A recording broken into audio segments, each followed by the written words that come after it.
Good afternoon.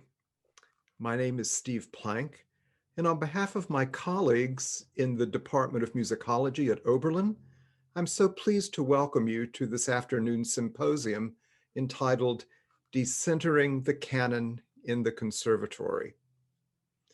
The tragic racial events of this past summer have brought a dramatic and heightened urgency to questions of canonicity. For surely what and how we teach say much about who we are and who we want to be. Questions of canonicity say much about the society in which we live and the just and fair society we aspire to build. Thank you for joining us.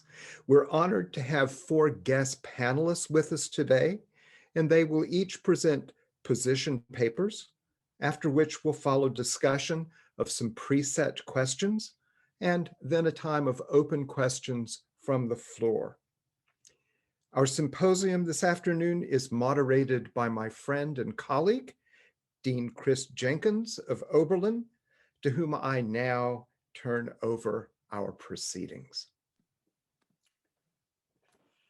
Hi, everyone. My name is Chris Jenkins. I'm an associate dean at Oberlin Conservatory. I'm also the conservatory liaison to our Office of Equity, Diversity, and Inclusion. It is really great to be here. I'm very much looking forward to this conversation, especially because I'm also a doctoral student in musicology at Case Western Reserve and a DMA student in viola performance at CIM, where my own research and performance focuses on African-American composers. So I'm very interested to hear what our panelists have to say, especially because this conversation has taken on more urgency, I think, after recent events. So the title of this session, as Professor Plank mentioned, is Decentering the Canon. What do we mean by referring to the musical canon? Is canonicity racialized? Should the canon be preserved, expanded, eliminated, or otherwise transformed? Just a note about today's format. Each of the panelists will have an opportunity to speak on this topic for 10 to 12 minutes, after which we'll address a series of questions that have been submitted by our faculty members ahead of time. And at the end, we aim to retain some time to take questions from the webinar audience. So you'll be able to use the Q&A function to ask questions. I'm going to introduce our panelists in the order in which they will be presenting. Dr. Loren Kajikawa. Loren Kajikawa is a professor of music at George Washington University. His main area of research and teaching is American music of the 20th and 21st centuries, with attention to the dynamics of race and politics. I should add his recent book chapter, The Possessive Investment in Classical Music, Confronting Legacies of White Supremacy in US Schools and Departments of Music, has been hailed as a call to reform in music higher education and was featured in classrooms across the country this fall, especially as part of Oberlin's Conservatory Peer Advising Leaders Program for incoming first years. Dr. Kira Thurman. Kira Thurman is a professor of Germanic languages and literatures and history at the University of Michigan. Her research focuses on the relationship between music and German national identity. Her book, Singing Like Germans, Black Musicians in the Land of Bach, Beethoven, and Brahms, is forthcoming in the fall of 2021 from Cornell University Press. Dr. Imani Mosley. Imani Mosley is a professor of musicology at the School of Music at the University of Florida, where her research focuses on the works of Benjamin Britten and contemporary opera, reception history, queer theory, masculinity studies, and race in 21st century popular music. Her chapter, Say Her Name, Invocation, Remembrance, and Gendered Trauma in Black Lives Matter, discusses protest music inspired by the Black Lives Matter and Say Her Name movements. And finally, Dr. Naomi Andre. Now, Naomi Andre is professor in the Department of Afro-American and African Studies, Women's and Gender Studies, and the Residential College at the University of Michigan. Her book, Black Opera, History, Power, Engagement, which came out in 2018, won the Lowens Book Award from the Society for American Music and Judy Tsu Critical Race Studies Award from the American Musicological Society. She is the inaugural scholar in residence at the Seattle Opera and a founding member of the Black Opera Research Network. So without further ado, Professor Kajikawa, if you could start us off, please.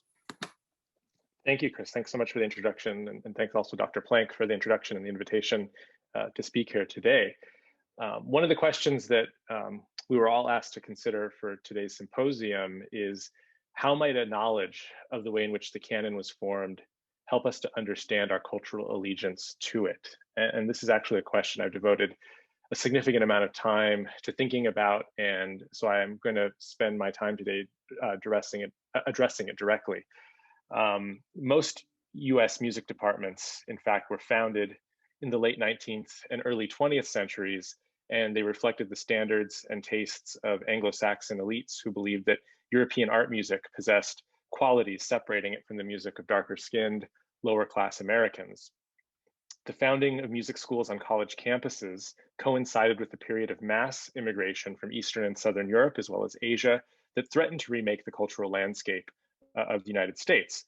And as cultural elites worried openly about the racial integrity of the United States, classical music was swept into a process of cultural gerrymandering that sought to maintain Anglo-Saxon hegemony. This is all documented in historian Lawrence Levine's excellent and landmark study of cultural hierarchy in the United States called Highbrow, Lowbrow, in which he explains how the elites who were troubled by the influx of immigrants sought to maintain order and control by imposing their values on public spaces, such as art museums, parks, and of course, concert halls. Levine documents in detail how many of the modern cultural institutions that are still present in our lives today were founded in the image of Euro-American upper classes and used as a disciplining force in some cases against what they considered to be undesirable elements of the American populace. So as the works of select European composers have been enshrined as the epitome of civilization, American classical music has emerged as one pillar of a high art culture that defined itself against the popular entertainment of the day. So I'm thinking here about jazz, in the early 20th century, jazz, dance music, the movies, and then increasingly, television and other forms of popular music like rock and roll. Not surprisingly, the aesthetic qualities prized in symphonic music, such as melodic and harmonic development, have been found to be missing, right, in the music of quote unquote more primitive peoples. And the adjectives used to describe classical music and its others took their names from contemporary racial science. The term highbrow, in fact, in opposition to lowbrow, comes from the phrenologist lexicon and describes the supposedly superior cranial shape of Northern Europeans. In this way, classical music and whiteness have been co-productive, meaning that they have defined and reinforced one another through a shared opposition to undesirable racial, ethnic, and class groups. So by maintaining this strict separation between classical music and its others well into the 21st century, I believe music departments have practiced a thinly veiled form of segregation.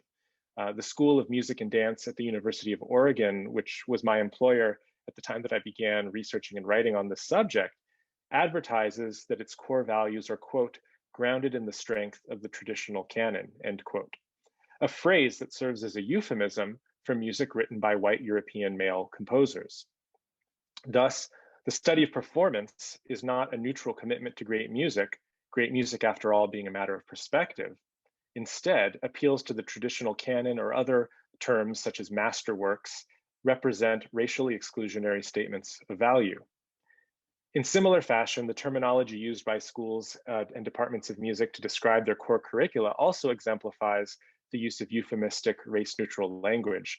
For example, conservatories and schools of music teach courses named keyboard skills, oral skills, musicianship, and music theory, implying a universal approach to musical cultivation, even as they focus almost exclusively on notated Enlightenment era ideas about proficiency. Although music curricula avoid mentioning race explicitly, they tend to prioritize approaches to hearing, performing, and understanding music that reinforce the cultural superiority of Western classical music.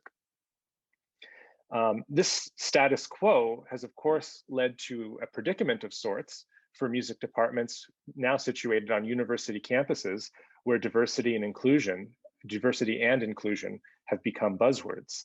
In the era of Black Lives Matter, music schools often remain committed to a curriculum that implies Black people do not. Certainly, a large part of the blame lies with what we could call colorblind or race-neutral ideology. Music departments present themselves and the subjects they teach in race-neutral language, obscuring the extent to which their institutions rest on racially exclusive foundations.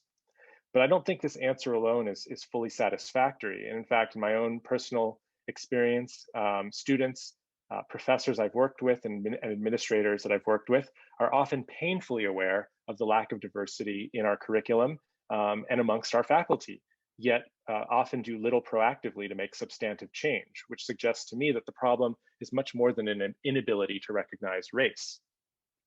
So in attempting to understand this paradox, right, of how we can be so aware of how narrow our curriculum is, how lacking in diversity our institutions are, and yet nothing seems to change, I found it useful to turn to the work of critical race scholars such as Cheryl Harris, George Lipsitz, and Kimberly Crenshaw. In her landmark essay, Whiteness as Property, legal scholar Cheryl Harris argues that there exists in US legal practice a property interest in whiteness, meaning that whiteness and property had been mutually dependent concepts from the nation's founding. And I'm going to go ahead and put up a little PowerPoint slide. You can see Cheryl. Let's see. Yeah. The possession of whiteness enabled whites to own land and to own slaves and to be free from enslavement themselves. In Harris's words, slavery linked the privilege of whites to the subordination of blacks through a legal regime that attempted the conversion of blacks into objects of property. Similarly, the settlement and seizure of Native American land supported white privilege through a system of property rights in land in which the race of the Native Americans rendered their possession rights invisible and justified conquest.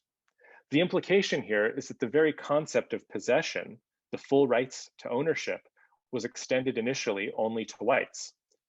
As such, whiteness itself became a form of property, an ownership of the ability to own. Now, from the time of emancipation to the passage of the 1964 Civil Rights Act, the 1965 Voting Rights Act, and the 1968 Fair Housing Act, the possession of whiteness had significant material benefits and social advantages. But the full importance of Harris's argument, I think, rests in the way she pinpoints how whiteness as property continues to have value long after the outlawing of legal discrimination. In post-civil rights America, she explains, relative white privilege is taken as a legitimate and natural baseline for all matters concerning ownership and access to resources. In other words, by simply outlawing future racial discrimination but doing nothing to address past injustice, the legal system has enshrined the ill-gotten gains of legalized white supremacy into the very foundation of modern property rights. She goes on to say on this point that property is assumed to be no more than the right to prohibit infringement on settled expectations, ignoring countervailing equitable claims that are predicated on a right to inclusion. So to own whiteness today is to be empowered to ignore the legacy of racial discrimination. It is the right of white people and others who have acquired a stake in their privilege to do as they please without acknowledging the racist practices that contributed to the resources that they enjoy. This freedom to stand blameless and independent of history allows for continued unequal access to resources and further perpetuates inequality. In this way, whiteness, like a house in a good neighborhood or a portfolio of stocks and bonds, can be passed down through the generations as inherited wealth. As Harris summarizes, whiteness as property is, in its most direct form, the legal legitimation of expectations of power and control that enshrine the status quo as a neutral baseline while masking the maintenance of white privilege and domination. Music conservatories' commitment to the classical music canon mirrors this possessive investment in whiteness. For decades, classical music status as the only music worthy of being studied on college campuses went unchallenged. In this time, music departments have accumulated resources such as expensive instruments, buildings and concert halls, and faculty lines in performance and ensemble instruction. In addition, a body of teaching literature, historical texts, and other practices cohere around the classical tradition. Although there have been efforts to ensure the teaching and performance of different types of music, the settled expectation that classical music must remain the primary focus of instruction usually goes unquestioned.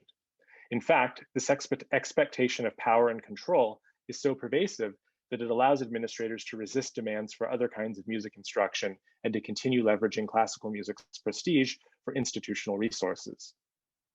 As an example of this possessive investment at work, consider the way that many music departments have incorporated popular music, such as rock, hip hop, and a variety of world musics into their curricula. In the past few decades, US music schools have added courses exploring a variety of previously ignored traditions. These challenges, although positive in many respects, have not yet stimulated a widespread reevaluation of institutional priorities and commitments. Such coursework, for example, tends to be considered elective or geared towards fulfilling the general education requirements of non-majors. In other words, music departments have been slow to change their core curricula, the part that form the foundation of the study of performance, history, theory, and ensemble work. What's more, the vestiges of systemic racialized privilege that continue to prioritize classical music are now maintained in part by widespread student interest in learning about other types of music. Especially at large research schools, where market-based ideology is playing an increasingly large role in setting institutional priorities, academic units are pitted against one another in a competition for tuition dollars, which are distributed proportionally to units based on how many students they teach and how many majors they graduate. This competition for student credit hours has compelled deans and department chairs to diversify their offerings, adding new courses on popular topics. In other words, under financial pressure to pay for the small class sizes and one-on-one instruction demanded by conservatory-style instruction, many schools have found it advantageous to turn to music once considered untouchable. At many institutions across the country today, large lecture classes on the history of rock and roll, hip hop, and other forms of popular music now subsidize intimate studio lessons in performance. In this way, even curricular changes that appear to redress past exclusions can find themselves co-opted to preserve the status quo. Now, I don't believe there are any one-size-fits-all solutions to the challenges that I've spoken about today, and it would also be too simplistic for me to condemn the ongoing study of Beethoven or Mozart as inherently racist. That's not what I'm saying. What I am saying is that true inclusivity is going to require more than offering token gestures that celebrate diversity or seek to increase ethnic and racial minority representation within our schools. The work needed to divest from the canons of exclusion is invariably interdisciplinary, open to collaboration, and often resists traditional hierarchies of taste and authority. It means more than adding a few courses or diversifying our research topics. Instead, it cuts to the heart of what music means and what music can do.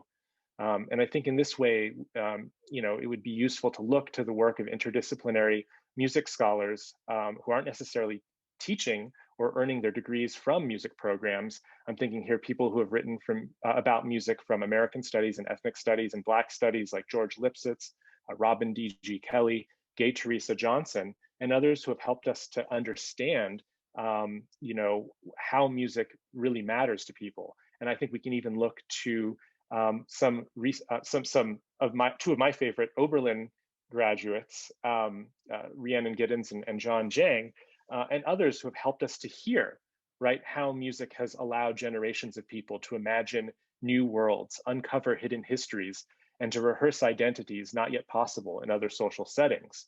The musical imagination has an important role to play in confronting the most pressing challenges of the 21st century, including the ongoing legacy of racism in the United States. Through research and teaching, I hope that we can encourage ourselves and our students to take risks and search for what is just and equitable. I believe that we can no longer tolerate a discipline that prioritizes a set of objects and practices over the people who perform and listen to them. Music conservatories can not only become more diverse and inclusive, but also I hope they can create more spaces for everyone to play. And I will wrap up my remarks there. Thank you very much, Mr. Kajikawa. I believe that Professor Thurman is going next.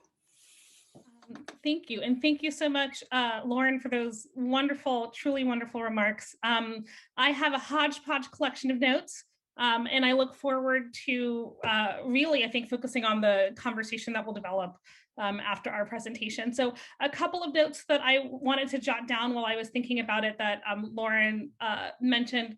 Number one, so yes, my book, Singing Like Germans, Black Musicians in the Land of Bach, Beethoven, and Brahms is coming out in the fall with Cornell University Press. And I have a chapter on it actually about Oberlin. The first chapter looks at Oberlin's Conservatory of Music and his training of Black students. And I did want to draw everybody's attention to a student named Jean Costin, which I can put in the chat later, who graduated from Oberlin in the 1930s, a really talented Black woman who was a pianist who studied in Denmark. And who you can find the files. I encourage everybody to find the files at Oberlin's, in the archives at Oberlin, in which faculty members in a separate conversation recognized that she had fallen into a depression towards the end of her stay. She had won a concerto competition, she had performed all over the place, but she fell into a depression because she didn't know exactly what opportunities would be available to her after she graduated. So the faculty were frantic trying to figure out what to do with her and how to encourage her, in the wake of or in the face of this stark racist reality of sort of the United States in the 1930s. So I want to, the first comment that I want to share actually reflects something that Lauren just brought up. I wanted to recommend a book, which I will also put in the chat later on, called Undermining Racial Justice by Matthew Johnson. Undermining Racial Justice by Matthew Johnson. It just came out with Cornell University Press in the fall or summer, and it tells the story of racial justice initiatives at the University of Michigan, where I work, my employer. Super awkward. We had a symposium with him with over 300 attendees in the history department, also in the fall semester. And more importantly, the reason why I bring it up is because his book argues that institutions constantly undermine attempts to diversify themselves and make themselves more equitable. So there are two important takeaways, I think, from his book for us to consider for today. One, how institutions constantly co-opt the language of diversity and racial inclusion, drawing on what Matthew Johnson calls actually repertoires of co-optation, how they're constantly co-opting the language of diversity and racial inclusion, but not actually doing anything about it. So they're just using the language, but they become sort of empty gestures, or what Sarah Ahmed called sort of non-performative statements. Like the statements are dead in the water after they say them.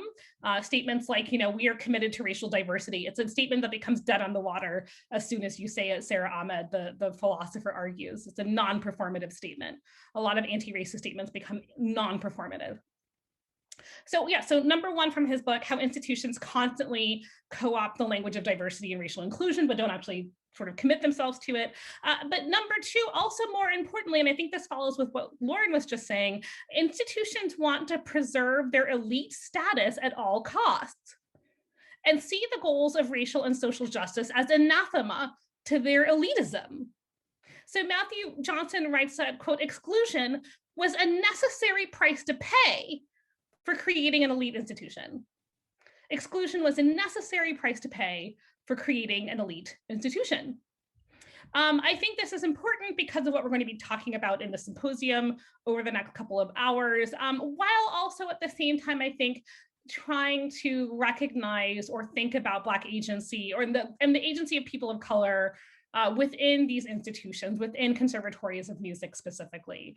And what's great about Johnson's book is that it gives a sort of play-by-play analysis, play-by-play in the way of historical analysis, that institutions claim racial innocence in defending their poor racial climate, so we didn't know, is the idea. And then second, when forced to see racial inequality, they then build inclusion into the institution in ways that permit them to control dissent. I will say that again because I think it's just so important.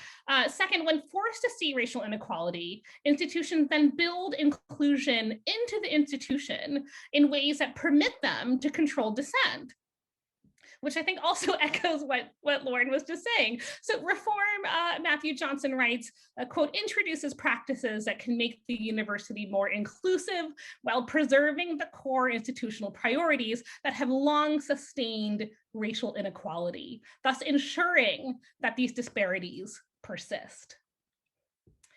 So the challenge I think that we are facing is, again, sort of how do we recognize or think about people of color in classical music conservatories. This is at least my commitment.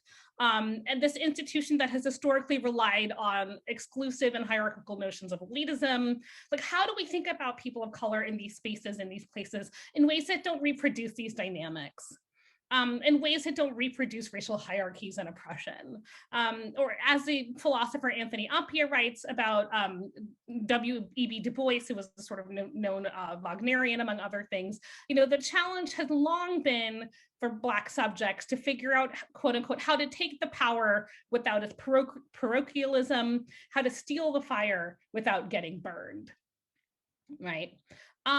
So I offer these as, in some ways, as preliminary marks or things to sort of keep in our mind. At the same time, I think I must say I recognize I'm saying these things in some ways as an outsider. One, I'm not in a music school or a music department. So I recognize in some ways that I'm an outsider to these conversations, even though I am very much a product of a traditional conservatory of music. I went actually to Baldwin Wallace, which is right down the road in Oberlin.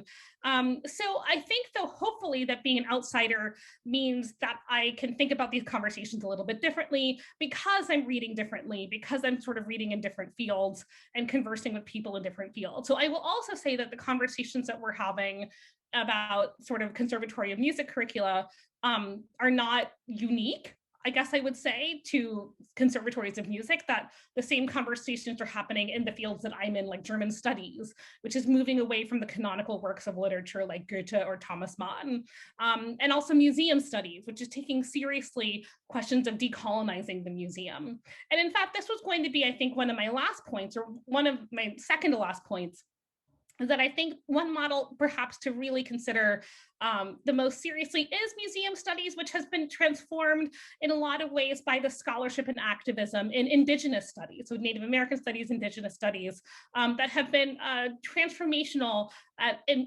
sort of encouraging the museum to reimagine its purpose and reimagine what it's for. And that they've been having these conversations also for years. So in a 2007 issue of one of the main sort of anthropology journals, in the journal issue, the editors asked at the time, quote, "Why are some things admitted as art while others are excluded? Who is entitled to decide what constitutes art and what should be treated as anthropological material? Do things look different from other cultural viewpoints? And if so, how might those viewpoints be represented in the museum?" So again, this is from an issue from 2007.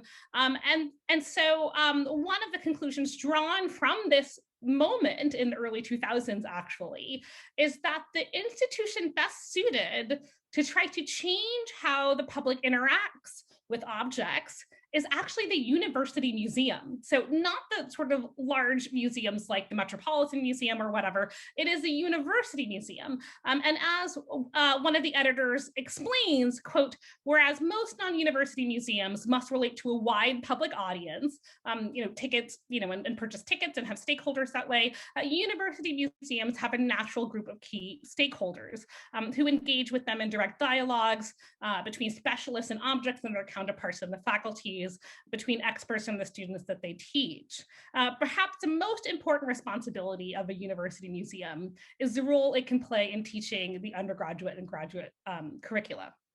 So again, from 2007, this journal issue.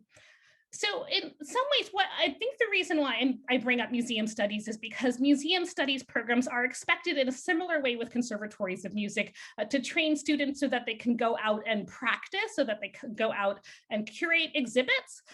So in these regards, perhaps students are expected to understand Picasso or whatever, perhaps in canonical ways. But what's so important that university museums have recognized in a way that I'm not convinced conservatories of music have recognized is that the university museums, such as Harvard's Peabody Museum, for example, recognize that they could experiment with their collections in a way that other museums couldn't. Because they were beholden to the university and not to the public, they didn't have to worry about ticket sales. So they could try things that could even go against what the viewers wanted. So I offer this, and I have more thoughts, but I want to sort of be mindful of time. I offer perhaps a museum studies model as one way to think about, where can we experiment? Where can we try to think about things like decolonizing curricula, decolonizing sort of different kinds of spaces. And I think perhaps one last note of inspiration, which I sort of point out to people at various times when I'm giving presentations, but I'll give it here as well, is that the post-colonial theorist Gayatri Spivak, she's famous for this text, Can the Subaltern Speak, among others, as well as for thinking about concepts like strategic essentialism, which is another sort of concept she's famous for. Gayatri Spivak in 2018, in the fall of 2018, gave this talk and used this term that I'm still thinking about, and the term is affirmative sabotage. Affirmative sabotage. So speaking of the African-American intellectual W.E.B. Du Bois and his affinities to anti-colonialist South Asian thinkers and his relationship with different anti-colonialist South Asian thinkers, Spivak argues that Du Bois wasn't simply influenced by the Enlightenment so much as he managed to successfully sabotage it. He took the Enlightenment to a place where it needed to be reconstituted, she argues, because he had found it wanting or insufficient. Spivak calls this quote unquote affirmative sabotage because the participant knows the technology so well that they understand how to repurpose it to make it function for their own needs and desires. It is possible, in her estimation, for people to admire the machinery that they're trying to change, a technology that might be as destructive to their being as it is beautiful. Since the technology was not built for them, they're not supposed to be able to use it, but they can sabotage the device so that it no longer is what it once was. So I think I'm going to leave also with this concept of affirmative sabotage, as, which I find really fascinating, as a way to think about the kinds of conversations we're going to have for the next, hour and a half, 2 hours or so, and what it is that perhaps we can do in rethinking and also perhaps committing ourselves to action in reimagining and rethinking the music, the sort of the canon of classical music, so to speak. Okay, I'm going to end there. Thanks. Thank you very much, Professor Thurman. That was great. I'm glad that we're getting into terms such as subaltern and decolonizing. I believe that Professor Mosley is our next presenter. Hi, everyone. Thank you so much for having me and having this panel, and so honored to be speaking with Laura and Kira and eventually Naomi. And hopefully the way I have organized my words doesn't seem too far afield, but if anyone has ever heard me give a talk, it's right on brand for how I tell stories. So hopefully many of us are familiar with the sage, ever resonant words of feminist writer, poet, and liberationist Audre Lorde, quote, "For the master's tools will never dismantle the master's house." And while that sentence contains sheer multitudes while simultaneously cutting like a hot knife, let us consider the text that follows. Quote, "For the master's tools will never dismantle the master's house. They may allow us to temporarily beat him at his own game, but they will never enable us to bring about genuine change. And this fact is only threatening to those women who still define the master's house as their only support," end quote. If it's unclear as to why I'm referencing this, let's start by doing a little substitution. What is the master's house for us in this analogy? Who is the master? The house can be understood as the canon built by those who would go on to academize classical music and profit off of its purveyance.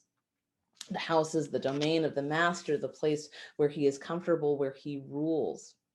And it is the place that gives us supposed meaning, a framework within which we operate, unsere Wohnungen. But the house leaks in the rooms where we dwell, the paint chips and the floor creaks.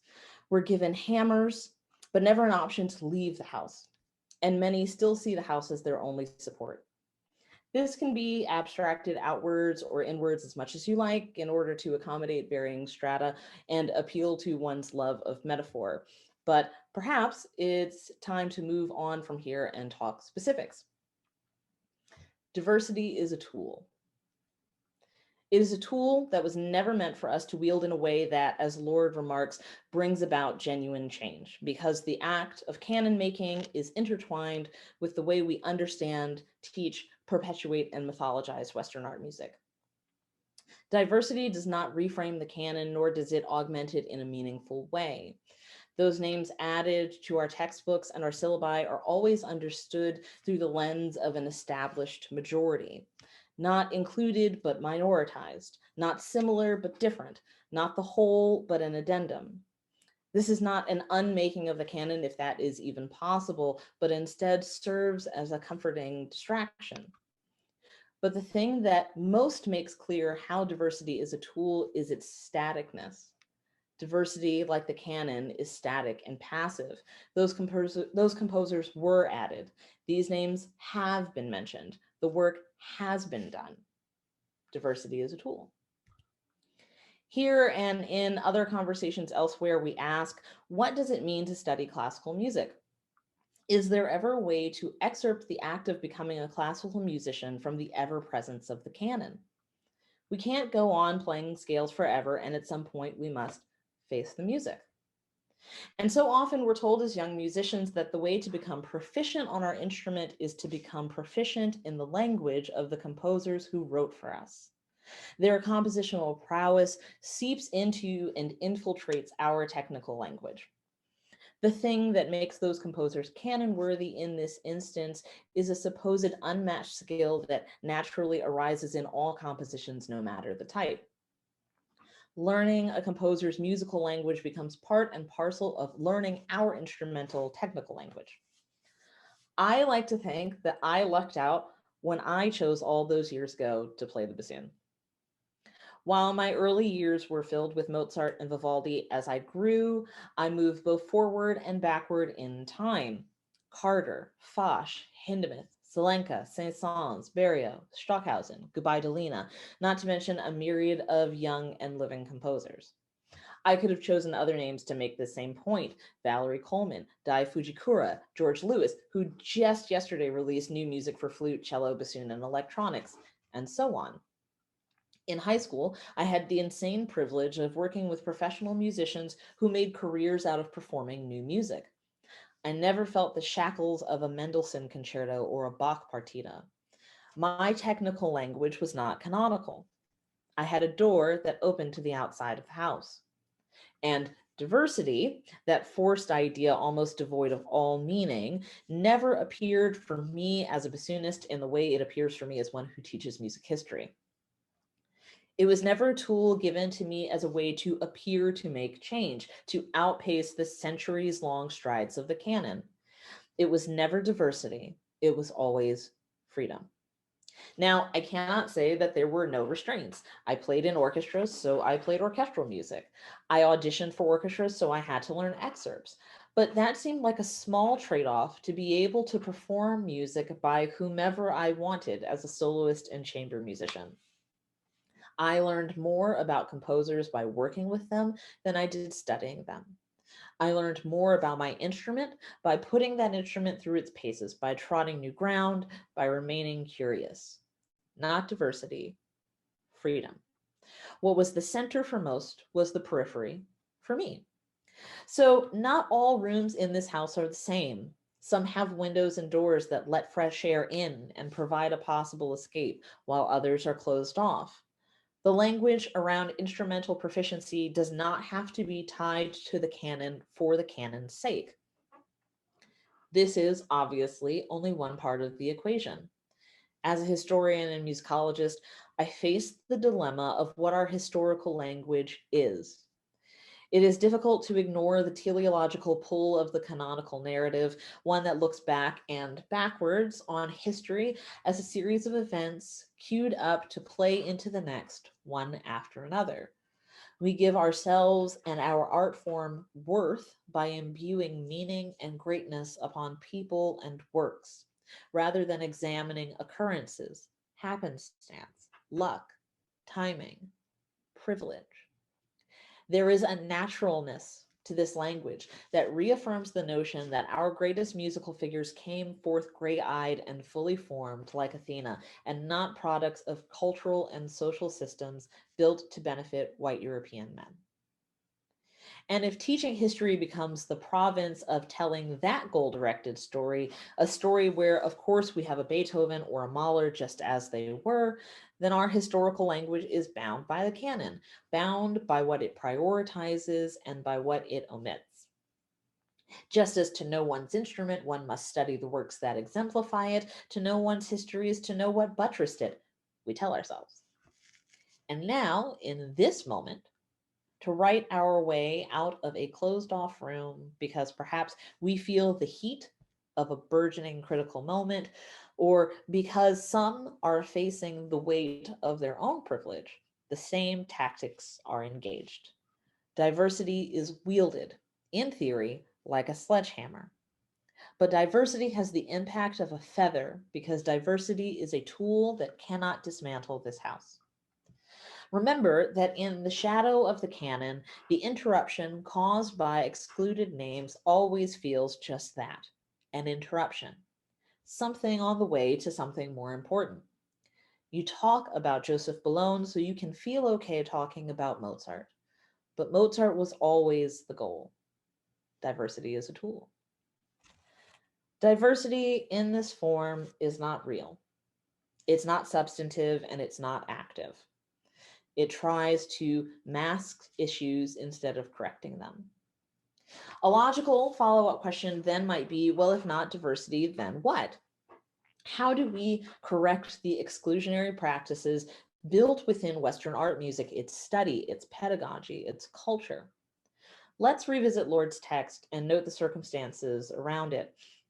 Lord wrote this text after being asked to participate in a conference discussing issues in the lives of American women. She found herself to be a part of a discussion, quote, without a significant input from poor women, Black and third world women, and lesbians, going on to ask, quote, what does it mean when the tools of a racist patriarchy are used to examine the fruits of that same patriarchy? It only means only the most narrow parameters of change are possible and allowable, end quote. So perhaps we are asking the wrong questions. Canons are fundamentally exclusionary. They cannot contain everything, points that both Lauren and Kira have made. And the necessity of and reliance on that canon powers the way we think and interact with Western art music, full stop. And for those who benefit from the upkeep of that canon, whether it be because it fuels your own work or career, or because that same privilege that underscores the canon also underscores your success, there is no good reason to dismantle it. I, like Lord, cannot stretch across the gap of ignorance, no matter how much I may be called to do so. But as I'm already here, I will present some new questions to replace the old ones.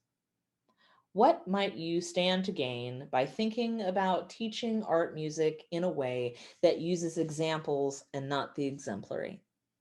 One that includes as many people, places, times, and styles as available as necessary? Or do you think there's nothing to gain and everything to lose?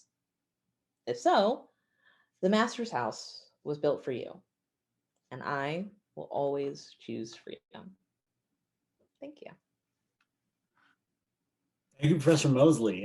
It reminds me certainly of the number of times I've heard the term Black Mozart used to apply to Joseph Boulogne.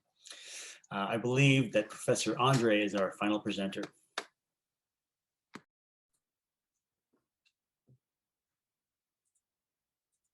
Okay, I figured out how to do it all in terms of unmuting. Thank you so much. It is really a pleasure to be with these incredible papers and be able to think about these things. I'm going to just dive right in. I began writing this 10-minute position paper last weekend and started with the section about my own graduate training, yet I kept getting stuck I then realized that there was another story that needed to be told. If I was going to honestly answer this question about curricula today in music schools and conservatories for undergraduate and graduate students. This short talk now is divided into two sections: my ideas about music curricula today and how I have come to have this position. Part one. One of the pleasures of my current situation is that I teach in a liberal arts environment where I get to expand my universe in the humanities. My own training had been rather conservative, historical musicology tracked in the mid 1980s. I did my undergrad at Barnard, which had the same curriculum in music as Columbia. And directly after undergrad, I started graduate school in the fall of 1989 at Harvard. In undergrad and grad school, I was part of a world where there was a right way to do musicology, a proper way to analyze a musical work that focused on composer biography, style, genre, and the notes on the page, which included some form of pretonal, harmonic, serial, or posttonal music theory. There was an assumed understanding that you could know everything that was important to know. This was a pre-internet time. In fact, when I entered graduate school, the card catalog was just being converted into an online digital database. They had digitized up to the letter H when I first got there. So if you wanted to look up Bach sort of through Haydn and Handel, you were fine. Otherwise, you could go to Hollis, the online digital database. But if you wanted to look up anyone afterwards, you had to use the card catalog still, at least in the beginning. The second floor of the Loeb Music Library held the bound periodicals, and that is where you really did your work. You went through the bound issues and looked at all the table of contents to see how the field had developed and was changing. You looked at the names and connected the dots to piece together the narrative of how music history unfolded and how the discipline of musicology documented it. This is where I learned of many big debates and trends in the field: oral versus written transmission of chant, issues of homage versus parody in Renaissance mass borrowings, or quotations or citations, whatever you want to call those borrowings. A big detective hunt at that time was where different Bach manuscripts were popping up in Eastern Europe, particularly in Krakow and Silesia, after they had been quickly removed from the Berlin Prustadt Bibliothek during World War II. I also noticed that the first issue of the Cambridge Opera Journal came out in 1989. I wondered why it had taken so long for a scholarly journal on opera, and then realized that the German emphasis in music and bias at that time against serious scholarship on 19th century Italian opera was quite a real thing and was shaping what got its own journal and when these were coming out. I think that there was a certain comfort at that time in feeling like we were able to know what musicology was and what it meant. While I do not think anyone was audacious enough to think they actually knew everything, there was an agreed upon canon of what were the most important things to know. One of my professors in graduate school said, quote, "A Harvard education will allow you to go into any session at the AMS and know what is going on," end quote. And more strategically, the way to prove you knew everything was to go into your general exams, and there were written and oral portions, and to show a competency in knowing the information that the professors thought was important: their own research areas, the research areas of those they respected, and information around the courses they were teaching that particular semester. Perhaps because of this training, I hold a belief that might seem a little conservative. I deeply believe in the importance of disciplines and disciplinarity. I believe that there is merit in having a deep dive into how an academic field has been defined and developed. While I believe it is important, why I believe it is important is because it lets you fully enter the conversation of what is going on. This is especially true when I note that there are things missing in the terrain that have not been inclusive. These are the questions I bring to my own research, and my job becomes finding a way to answer these questions. When I believe in the power of being able to enter an academic conversation and know the deep disciplinary fault lines, I am not someone who believes in letting something remain as it is. As a Black woman in historical musicology, I know what gatekeeping looks like. I know what it is like to not have my vantage point represented. I know what it is like to say something that is ignored and then to have a white colleague say the exact same thing a few minutes later and see my thoughts spoken by a white person now being heard, acknowledged, and sometimes even celebrated. Despite these difficult situations, I still believe in learning about the wide musical canon, both the history of the discipline and especially the actual repertoire. It's the music that has kept me loving and caring about what I do. Part 2. I'm a musicologist who started teaching at the School of Music in the musicology program at the University of Michigan in January of 1996. At that point, my research focused on the growing feminist directions in opera studies. When I came up for tenure, the School of Music did not support my case. Luckily, I had a dry, which means unbudgeted, appointment in women's studies, which is located in a totally different school, a different college. Instead of the School of Music, as it was that time known, now it's the School of Music, Theater, and Dance. But rather than the School of Music, women's studies was in the College of Literature, Sciences, and the Arts, what we call LS&A. Though it was unbudgeted, the appointment was formalized and it had gone through the approval process of women's studies and then up through the regents. So I could list women's studies as a departmental affiliation in my signature and be a member of that department. I went to faculty meetings, cross-listed my classes that were relevant, and I would participate in small service assignments. They were very careful when I was a junior faculty not to overburden me. When Carol Smith Rosenberg, noted feminist historian, was chairing the Women's Studies Promotion Committee, I did not know her at all, except she was a famous feminist scholar and had written Disorderly Conduct and had done a lot of important 19th through the 20th century groundbreaking scholarship on feminist issues. The Women's Studies Department had asked to be involved with my promotion case and was denied. Frequently with women's studies, there were cross-disciplinary joint committees for promotion, but the School of Music said no. Because the School of Music, musicology and the School of Music was a separate college, they did not have to recognize my appointment in women's studies. When Carol Smith Rosenberg saw what was happening with my case, she said, "This is not right." She made the bold decision to put my case up for tenure in LS&A off cycle. So since the School of Music would not share any of my materials, all new external letters had to be solicited. Women's Studies convened a separate, a tenure promotion panel, wrote its own review report, and my case went through the department, the Humanities Divisional Committee, and the LS&A Executive Committee. Women's Studies had just recently moved from being a program to an official department, and I was the first 100% budgeted associate professor in women's studies. To this day, I will always be exceedingly grateful for helping me stay in the academy.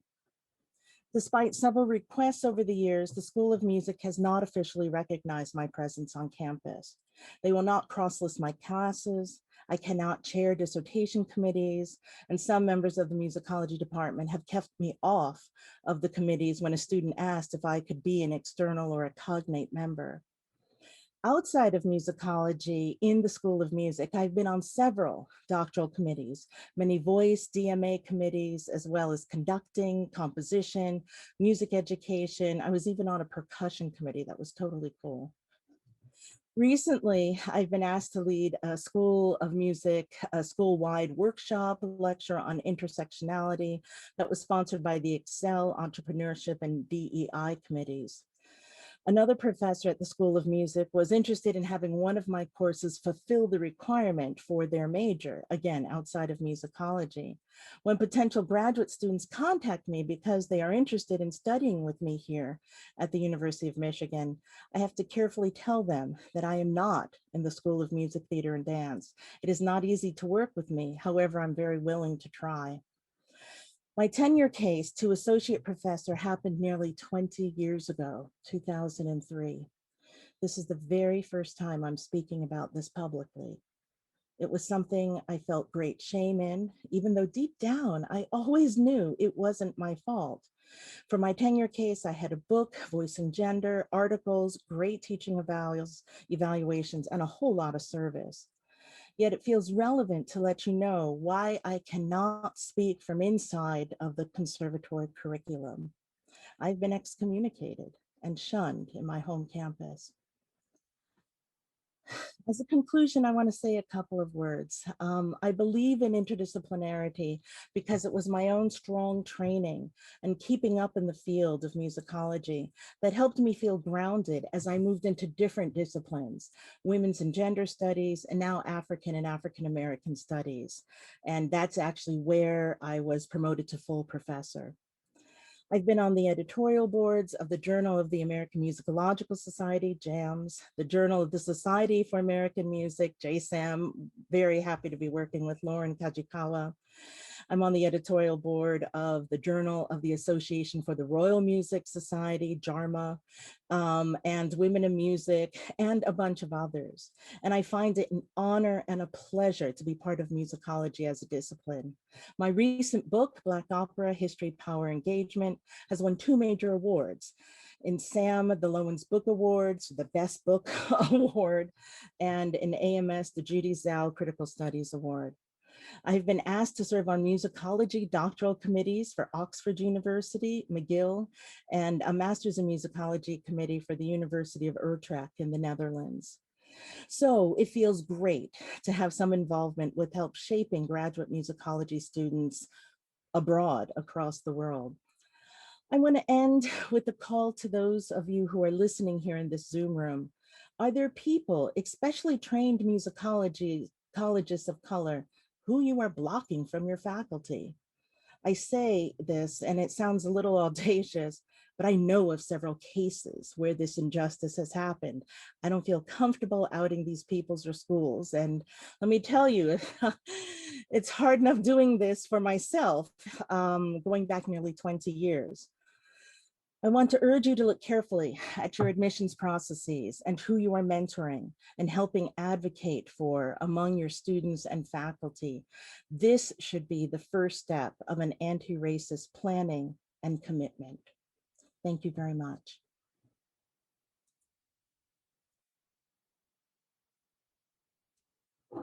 Sorry, thank you so much, Professor Andre. That was really fantastic. I really appreciate your personal story. At this point, we're going to move into a question and answer session. We have 7 questions that have been presented by faculty members from Oberlin and others. We're going to try to address some, most, or maybe even all of those before moving to the questions being submitted in the Q&A. If you have a question out there in the audience, you can submit it to us using the Q&A function at the bottom of the screen on the right-hand side. When it comes to our pre-selected questions, first one that I've received is it problematic that we have any sort of canon, or is the problem that the canon is not broad enough?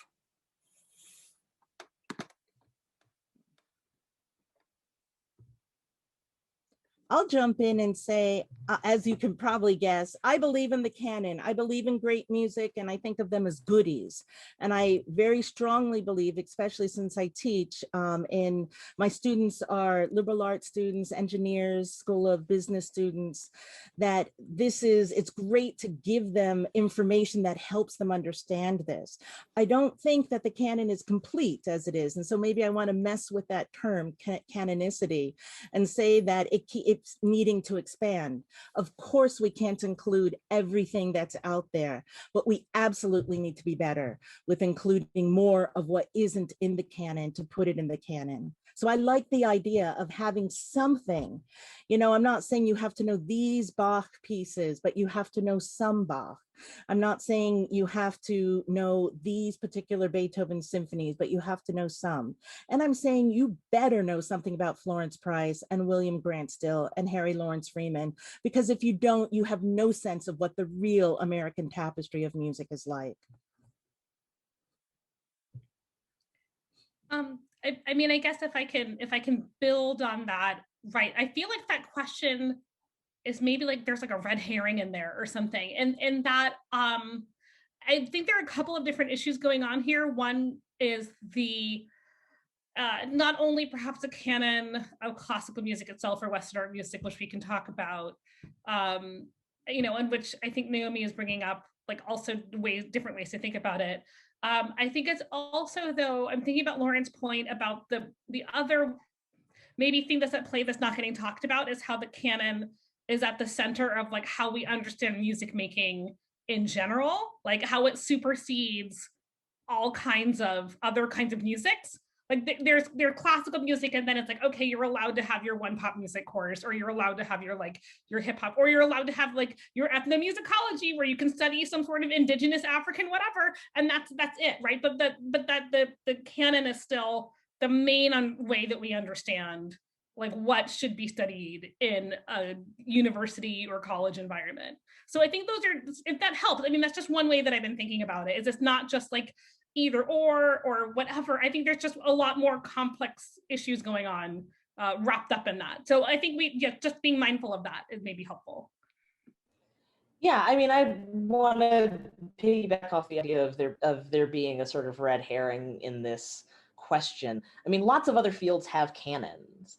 The existence of a canon or the process of canon making is not necessarily the thing in itself that is problematic, right?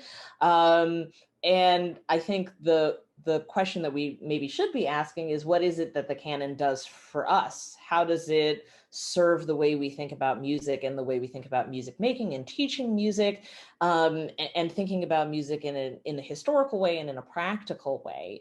And are we trapped by those modes of thinking?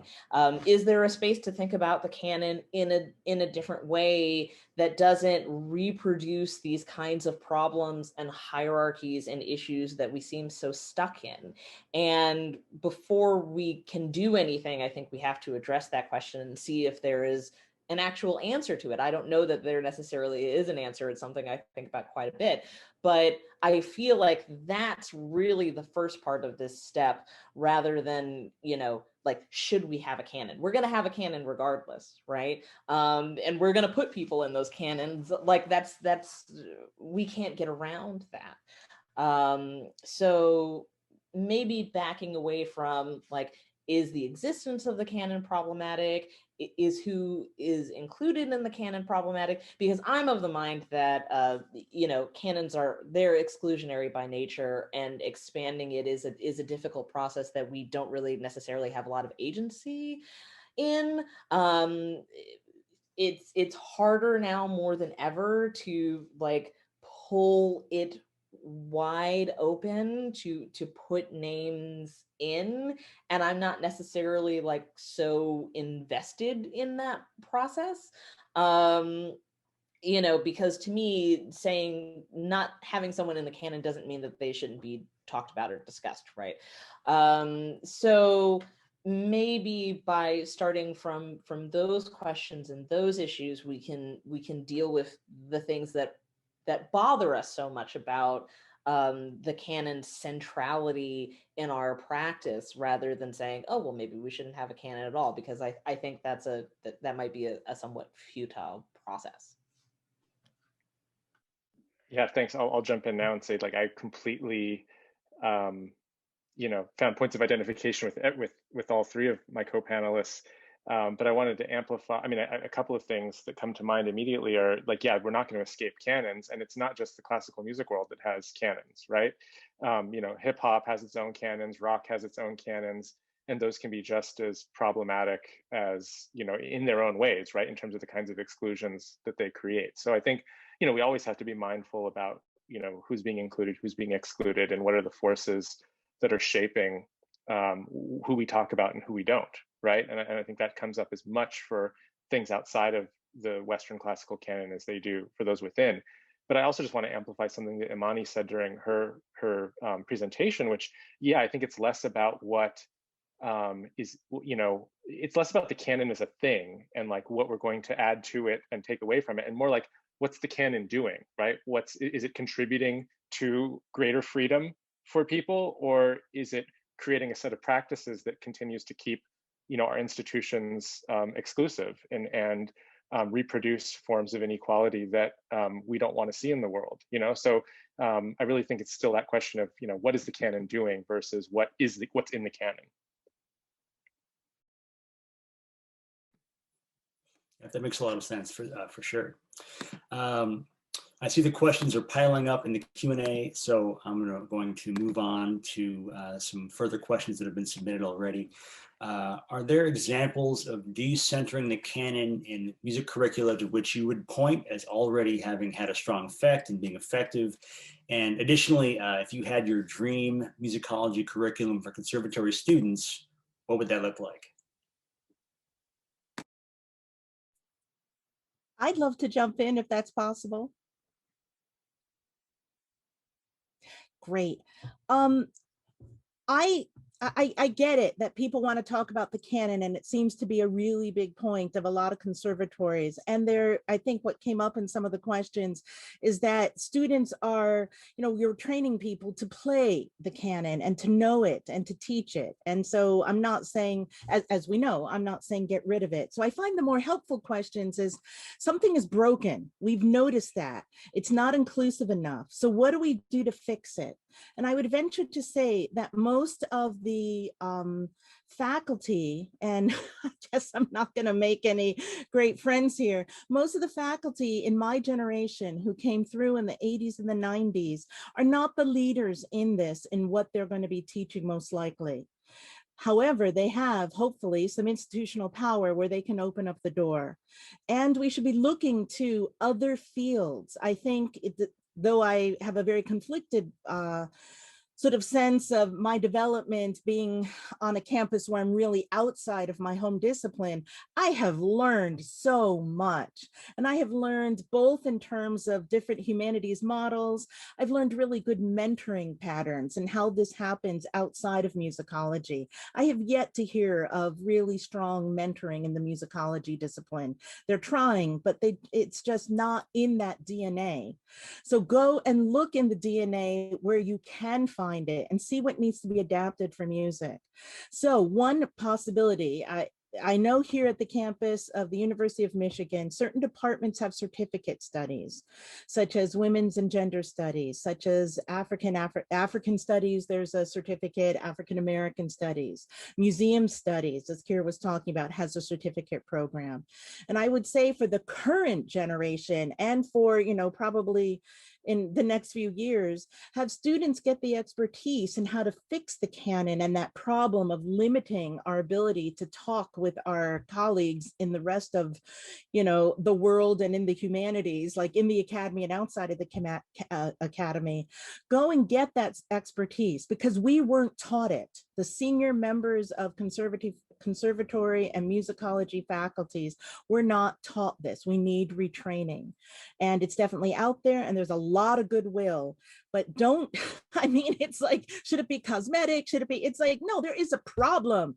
Amani is like, this house is messed up. Isabel Wilkerson is talking about the messed up house and cast. Listen, that is true.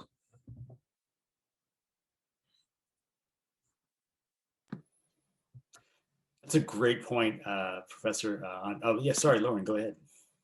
Oh, no, I was just, in terms of the sort of this next round of questions about ideal programs, I do want to shout out that a lot of the models, I think, are outside of the conservatory system. I think we really, and I think this is something that both, Naomi and Kira talked about, in being outsiders in different ways. I myself am also an outsider in many ways. I did get a PhD in musicology, but I didn't grow up with a classical music background. I'm kind of the inverse of Kira, right? Because now I work in, I have experience working within a conservatory environment, but I'm the outsider there, right? And a lot of, I think, what I've been able to do is just ask questions that people don't ask, because they take for granted so much of, of the way things are and assume that that's the way they always have to be. And so I've been very inspired by looking at, there is certainly work that ethnomusicologists have done to do community music projects where you're going outside the walls of the conservatory, you're finding ways to allow people to teach that don't have the accreditation that one usually needs to teach at the university. So I really think there's a problem with requiring a terminal degree or even a master's degree, right, to be able to teach within our institutions. There are people that have incredible musical knowledge and in communities outside, right? And so one of the and I think ethnomusicologists have probably been the best about doing that kind of work. One of my colleagues, Shannon Dudley at the University of Washington, has done great work bringing, Puerto Rican bomba music and the Son Jarocho tradition, working with Martha Gonzalez and Quetzal Flores to bring the Son Jarocho tradition there. And then also Martha, she's in Chicanx and Latinx studies at Scripps College, right, in Southern California.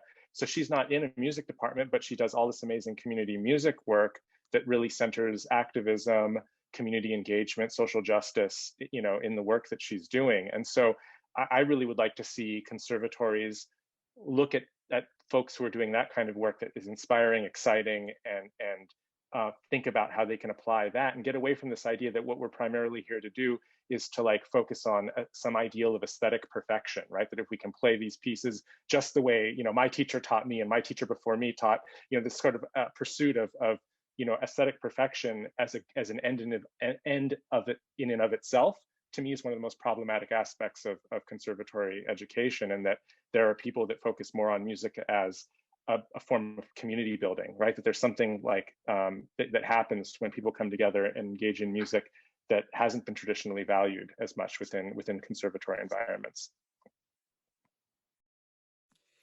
And if I could, I'd love to tie this into one of the questions that's come in through the Q&A, because Professor Andre, you mentioned the difficulty in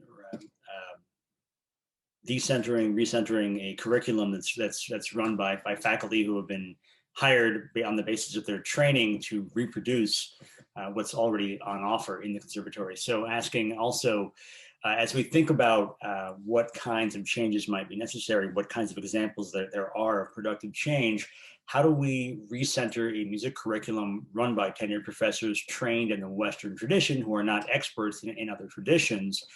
And then also, how can we best incorporate professors and teachers of other traditions that have not traditionally been embraced by PhD programs that qualify folks to become professors, to your point, Lauren? I'll jump in really quickly. And while I was kind of harsh to faculty in my generation, we are really smart too. And we know we've had familiarity in how to teach, how to learn new, when new scholarship comes out. So I would love to see conservatories, schools of music, even music faculties make a sort of invest in professional development and give faculty some incentive to sort of buy them some books and have some people who can come in and talk about this. Say, we're really making this a priority, not just please do this because we think it's important, but, and as Lauren in his article has pointed out, students actually want to take these courses. There's a great interest in it. So help the faculty learn. And, have faculty from other schools, ask me, ask Professor Thurman, ask Professor Mosley, ask Professor Kajikawa, what do we do? Have conversations to how can we help our faculty? What are some key texts? And there's no one curriculum, but it's mainly being open to these things. Invest in helping your faculty get up to date. Faculty feel totally underappreciated most of the time. So this is a low-hanging fruit that administrators can do to sort of help retrain and make it an incentive good thing. Give them a little money. It's not, this is hard new stuff. And look to the junior faculty who are speaking this and know this language. Empower the junior faculty to be a part of this process for helping. Right.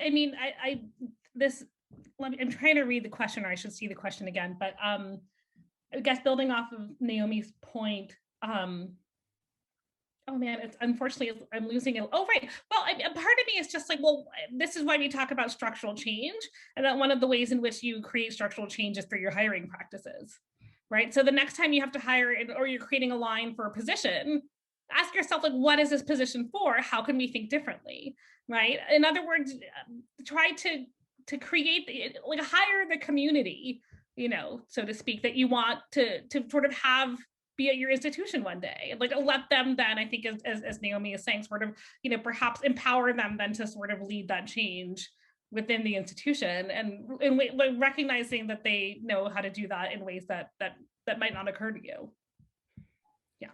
Yeah, I think something that's interesting when thinking about other disciplines where art making is involved. I see this happening at my institution at the University of Florida, especially now because I'm on a search committee for the School of Theater and Dance, where there are so many of our faculty who are active art makers, and who are respected in their craft and their field, who don't have MFAs,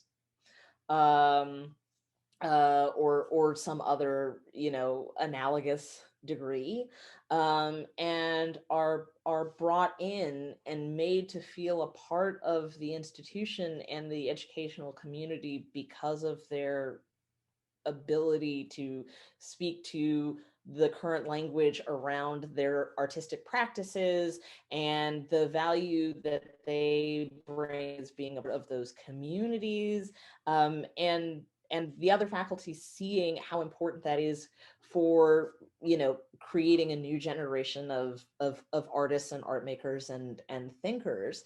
And that's something that I don't see us on music faculty, whether it's in conservatories or schools of music, really engaging with or doing the same amount of.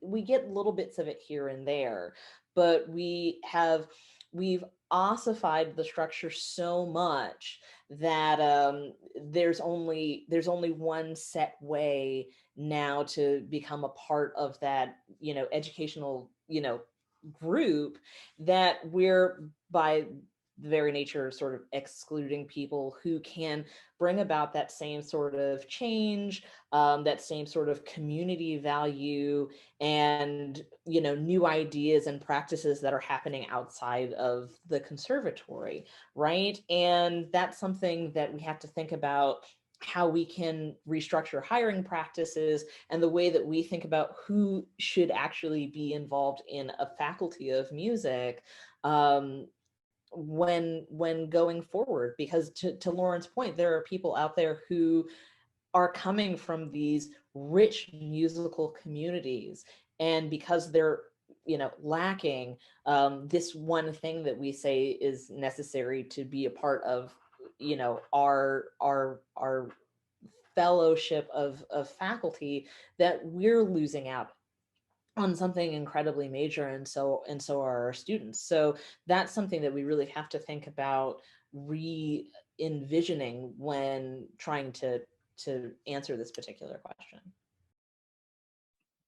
I would like to give actually a concrete example of what I think Imani was just talking about, which is, okay, so I'm known in part as a hip hop scholar, and I am privileged to write and teach classes at the university about hip hop, because I have a PhD in musicology. But when I look back on what were the qualifications, what were the courses I needed to take, what do you need to get a PhD in musicology or in music theory, where it's also becoming fashionable, to analyze and write about hip hop music, it's mostly familiarity with the ideas and music of white men, And so there's a real problem, I think, in where even when we want to be inclusive, we want to include, other forms of music within our walls, within our journals, within our classrooms, within our performances.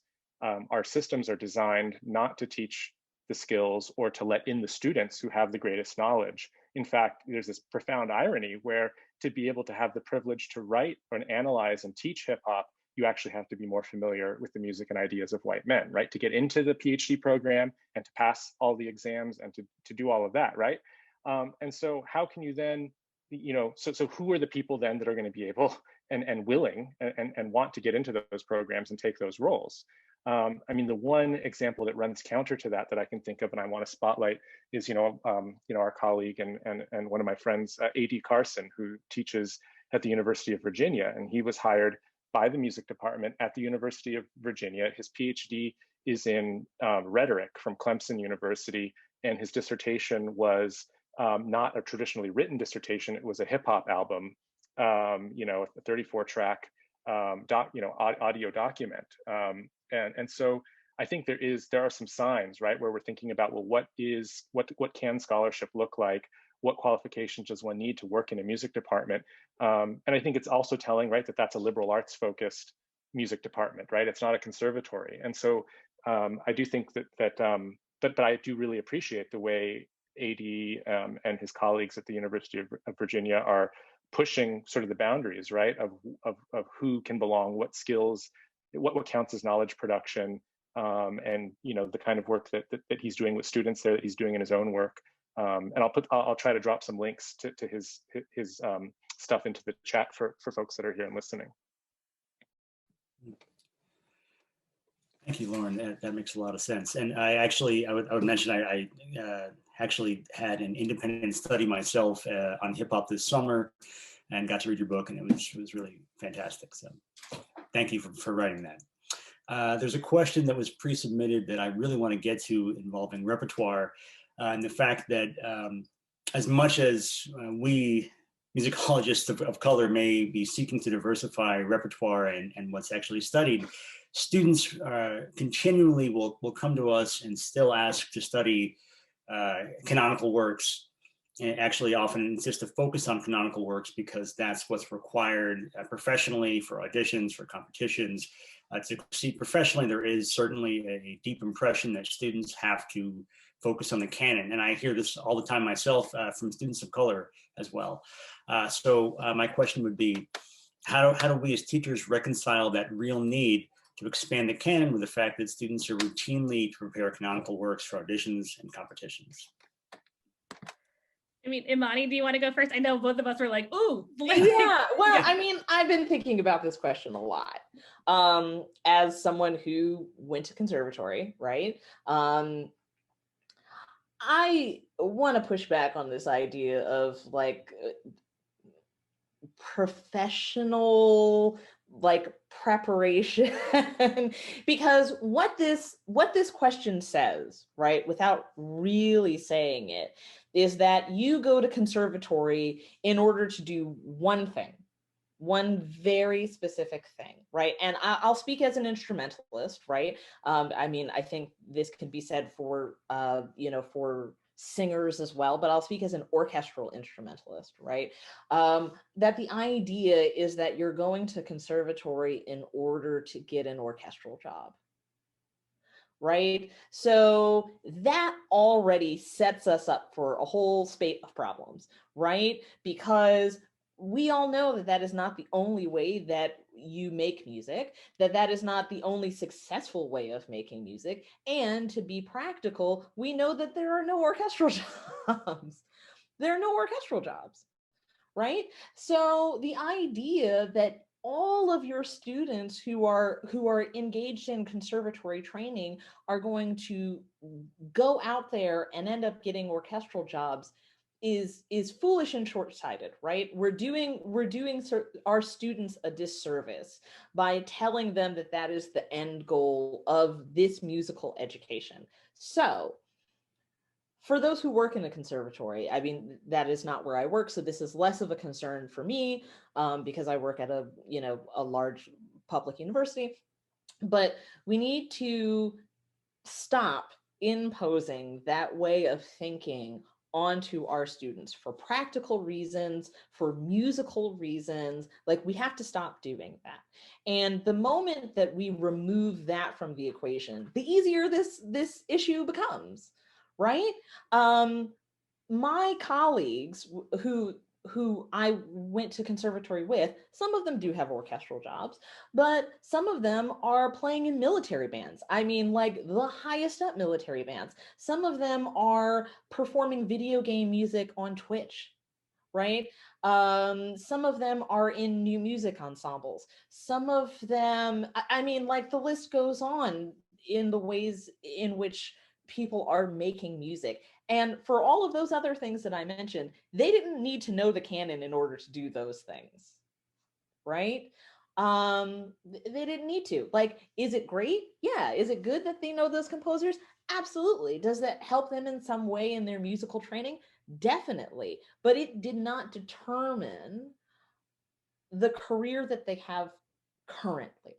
So we have to like sweep that way of thinking under the rug as soon as possible. It's 2021, especially now in the midst of a pandemic, where I'm sure for many of us, many of our friends and colleagues who are active performers aren't working. They aren't working, right? So now more than ever, it is crucial to reframe that way of thinking and to get rid of it as much as we can. If you as a student have decided that the thing that you want to do and that you are hell-bent on doing is getting an orchestral job, then yeah, of course you're going to have to do the excerpts and you're going to have to learn the solos that are going to enable you to do that, right? If that's the decision that you have decided to make, then absolutely, that's fine. But we cannot sit here and tell generations of young musicians that this is the way, this is the only way, and this is the only reason why they come to conservatory. Because if they think that that's the reason, then of course they're going to be concerned about, when someone asks them to learn about non-canonical composers. How would it fit into the way they're thinking about what they should be doing if they believe that the sole purpose of their education and their time at conservatory is to do this one narrow thing? So, then it becomes an issue with the way they think about what they're going to school for. So as soon as we get that out of the way and say, that's not the reason why you're here. Yes, we're training you to become proficient on your instrument, whatever that may be. If you're an instrumentalist, if you're a vocalist, if you're a conductor, whatever. Yes, we're training you to do that thing, right? And whatever those sort of base skills are to do that at a high level, we're doing that. But the end goal of your conservatory education is not and cannot be this job that used to exist for people that doesn't exist anymore. And also, let's remember, I don't know how it was for other people, but I'll talk a little bit about my previous teachers. My bassoon teachers didn't have degrees. They didn't. I mean, my teacher at Peabody was studying at the University of Rochester and was doing physics. And and Fred Fennell was like, hey, we need a bassoon player. Do you want to play? And he was like, sure. And then he did that. And then he got a job at Buffalo. And then he became the principal bassoonist at the Baltimore Symphony Orchestra that he had for, a job that he had for 30 plus years, right? That pipeline doesn't exist anymore. It doesn't exist anymore. So, sorry to get a little fire here, but like I think about this a lot because I think about my own personal trajectory.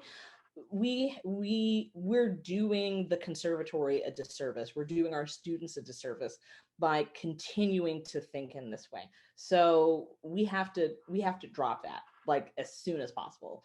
And I think we'll have fewer of these questions as soon as we do. Amen to everything Imani just said. Yeah, I was gonna say in some ways the same thing, like orchestra jobs. What orchestra jobs? It's like, the first thing, which then means encouraging, and then maybe to Imani's point as well, that if we recognize that, and if you recognize that your music making and musicianship can take you in all kinds of different directions, well, then all the more reason to study so many different genres and to think about these different directions that you could go in, right? And so that's one thing I would say. But the other thing I would say, when I saw that question and was sort of like, side-eye at it a couple weeks ago was, the other thing I would say is, okay, even if you still want that orchestra job, orchestras are also having the same conversations that we're having right now. I mean, I personally have gotten requests from, I think at this point, it's almost a dozen professional orchestras, whether it's the LA Phil or Atlanta Symphony Orchestra, or you name it, Detroit Symphony Orchestra as well, to consult and to talk to them about how do we change our own music practices. right? So then they're looking for people to do this work. They're looking for people to do this work. So I don't see it as a disadvantage at all. If, if people are learning different repertoire, if they're learning the music of composers of color, which I think we still need to talk about what that means. I still want to sort of get into that. And I'll, but perhaps I can say that, so I don't necessarily see it at all as a disadvantage if in actuality orchestras right now are sort of trying to look for it, even if it's in the name of diversity in ways that might be problematic, et cetera. Nonetheless, they're looking for people, and the fact that they're coming to a German history professor at the University of Michigan and saying, please help us with our curriculum, tells me that there's like such a dearth, like there's like a desire, and then they're looking around for how do we fill that need. So I guess that's also what I would say. I think this very much relates to one of the next questions that's been submitted. Thinking about moving beyond just diversifying the canon, thinking about deeper structural change in really what conservatories offer. And the question that was presented is, how do you see the interrelationship between these two types of anti-racist work? A, diversifying the canon, which may indeed seem to be a cosmetic change, and B, tackling course policies, curricular design, assignment formats, grading expectations, also what departments offer, which may seem like more structural changes. I'd like to jump in here really quickly because this relates to both questions. And I just put something in the chat, a collection of essays that's coming out really soon. So I think that this is just a full disclosure. Lauren Kajikawa and I each have essays, collaborative essays with other people in this. That's how I know about it, because it's not yet released. But Sounding Together, Collaborative Perspectives on U.S. Music in the 21st Century, edited by Charles Hiroshi Garrett and Carol Oja. This will be coming out next year at the University of Michigan Press, and I'm pretty sure it's going to be, or at least their website and what we've been hearing, totally open access. So people can get to it without having to actually purchase the book, or it'll be there so you can definitely look at it. One of the central premises of this book is, what do we need to do for conservatory and music education in the 21st century when there aren't these bassoon jobs, orchestra jobs, opera positions, sort of these traditional things. The essay I've worked on, and I'm definitely the second author, a new PhD, Michael Uy, who does a lot about philanthropic organizations, how we should be telling PhDs that there are jobs that we're trained for outside of the academy in terms of foundations, in terms of educational sort of school boards and administrative, not just at the university level, but also going through sort of a larger K through 12, that there are these different types of opportunities that, yes, you get a PhD and you love something, and we know there's this larger system in the arts and the humanities especially, where there aren't jobs enough for the excellent people who have the degrees. It's one thing when not everybody gets a job and you have a degree, but when we've seen too many good people who should be getting jobs aren't getting jobs, then we who are in the curriculum, we're part of the problem if we don't address that. And so this is just one book that sort of begins to talk about that, but we absolutely need to be addressing, how do we train our students for sort of having productive, happy, even, should I say, profitable lives, while they can have their music be on maybe on a nonprofit board of a regional orchestra. Bring your music expertise there. You can still use all of your expertise, but here are ways we can train for other types of jobs, some of which might actually incorporate some of your trained knowledge. Yeah, I want to, so the question is talking, it mentions anti-racist work. And I want to push against this because I don't see either of those things as being anti-racist work. And I think if we're going to say that that's part of our mission in reframing and rethinking about music curricula, and music education, then we really have to like pin the lingo down properly, right? So changing the curriculum is not anti-racist. It's not. It's not, because the structures that espouse and reassert racist practices are not changed if you change the curriculum, right? You can change the curriculum all day long, but if you hire people who are not invested in addressing issues of equity, if you continue to hire people who don't outwardly reflect a mission about equity, then any changes that you've made to the curriculum mean nothing, right? And so I understand that the question, posited curriculum changes as being cosmetic. Sure, they are, and not anti-racist. Or diversifying the canon, rather. Sorry.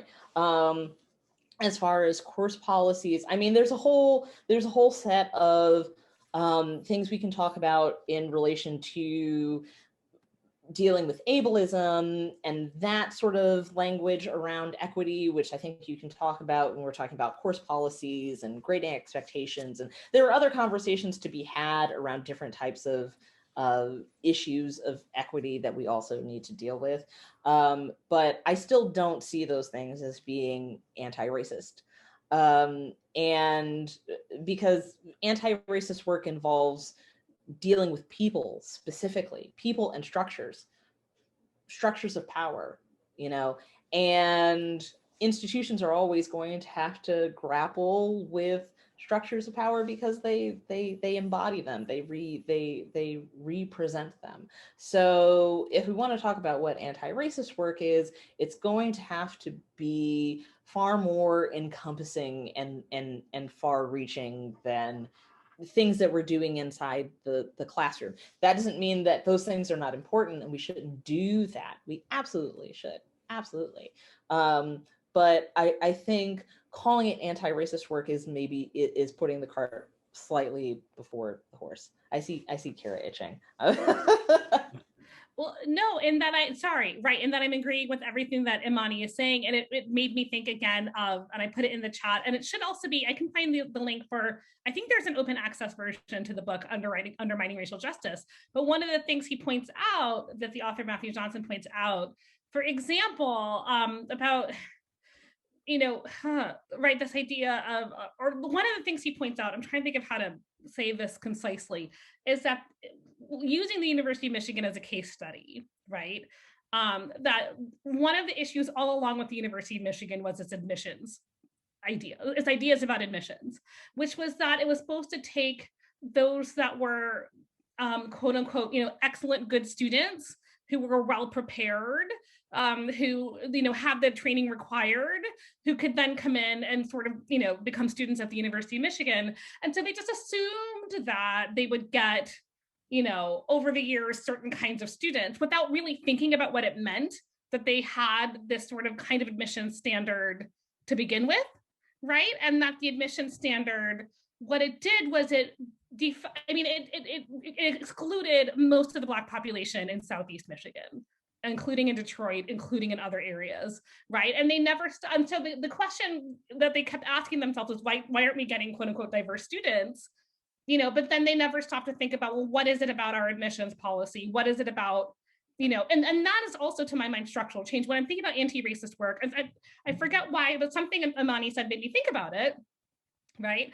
That when you're thinking about anti-racist work, that to my mind is also one of these bigger questions of structural change, is if your standards are still the same of like, we expect a student to know this sonata, we expect the student to sort of audition with these pieces, well, then you're going to get the same student body that you've been getting the whole time, aren't you?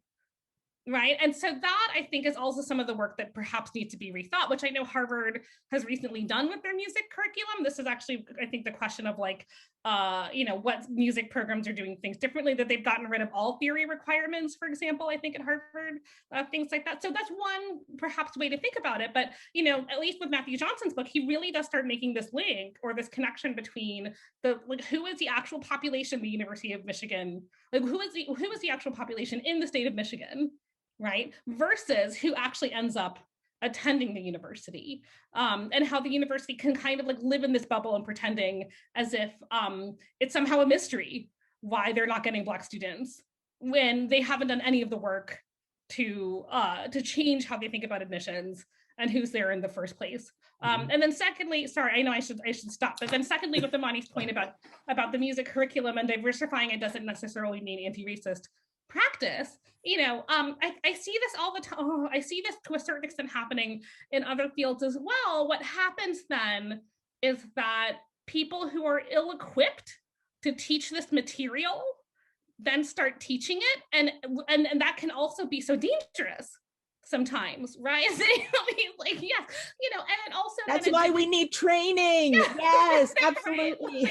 Right. And so that's also its own problem. And also there's a way in which it can imply that no expertise is required when dealing with music by people of color, right? That anybody can do it, right? Which is also a sort of own separate problem. So I'll stop talking now. I would definitely love to, thank you very much for all that. It's all extremely helpful. And, I think this has been a great conversation thus far. I'd love to move into some of the questions that have been submitted in the Q&A. There's one more pre-submitted question that dovetails right with the first question that we have in the Q&A. Someone has asked, is the situation with canonical music studies different than in other humanities fields? Different, the same? What is the relationship? That is, does a musical canon have a claim that a historical or art historical canon might not? Have other fields been more fluid in their approaches?